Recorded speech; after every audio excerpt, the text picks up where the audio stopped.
Another interstate rivalry here for our Big 12 ACC previews. And I'm Casey Honigbaum, joined by Wes Bryant of the ACC Digital Network. Just 40 miles separate these two teams. It should be a great one. Yeah, it should be fun. I mean, TCU is a team. Can they look like the team that they were against North Carolina when they looked like a juggernaut against an SMU team that I'm not sure what to think of these guys? Yeah, SMU kind of, as rookies in the ACC, kind of flew through the conference last year. And like you said, TCU, they gained a little bit of national credibility for that Week 1 win against UNC. So it'll be really interesting to see what this one brings. One of the key matchups I'm looking for is Josh Hoover against this SMU secondary, completing over 76% of his passes this year, over 600 yards passing. He's been electric at the quarterback position. Yeah, for SMU, this defense last year, they were one of the most aggressive defenses, and they were very disruptive when you talk tackles for loss and when you talk sacks, and that hasn't been the case this year. So how do you disrupt this passing game if you're SMU? We saw Baylor put up a ton of points against them.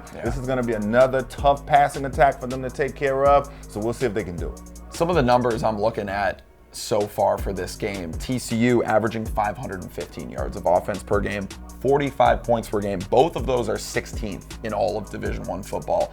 It's going to be tough for this SMU secondary. You mentioned it already. They got kind of shredded by Baylor in that game a couple weeks ago, or last week.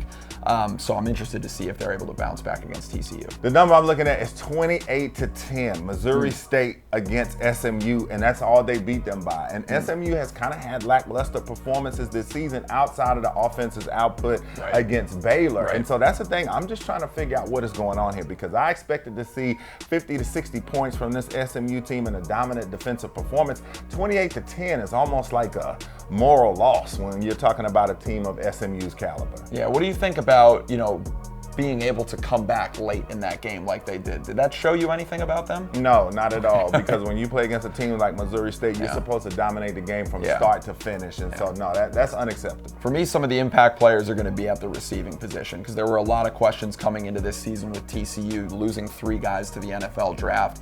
But Jordan Dwyer has stepped into a huge role for them so far this year. 225 receiving yards, 2 touchdowns through 2 games. I'm expecting Josh Hoover to target him a lot. Yeah, I'm going to go to Romello Brinson, the wide receiver from SMU. He's been off to a very hot start this season. Can he continue to do so? He looks like he wants to be an all-ACC caliber wide receiver, but can he continue on putting up the big numbers that he has? Him and Kevin Jennings have great chemistry right now, so I'm looking at Romello Brinson. You mentioned it a little bit, but that win that SMU had over Missouri State, they were able to capitalize on some of the mistakes that Missouri State makes.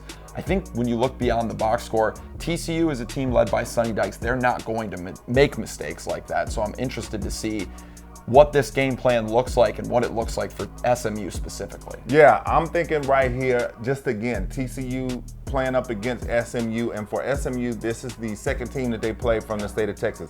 They're kind of the holy trinity when you talk about recruits around there. If you don't go to Texas and Texas A&M, you're talking Baylor, SMU, TCU. And the coaches, when I met with them earlier when they played Baylor, they talked about that and how important that is to them, that Texas rivalry. They want to be able to beat these teams so that these recruits can say, hey, this is the program that I want to be able to go to. So that Texas rivalry, recruiting, that's kind of the story beyond the story, because you've already lost to Baylor. So now can you get a little bit of that credibility back by taking care of TCU? Absolutely. Noon Eastern time on Saturday is when this one kicks off. Possibly the last matchup in this historic rivalry. It should be awesome.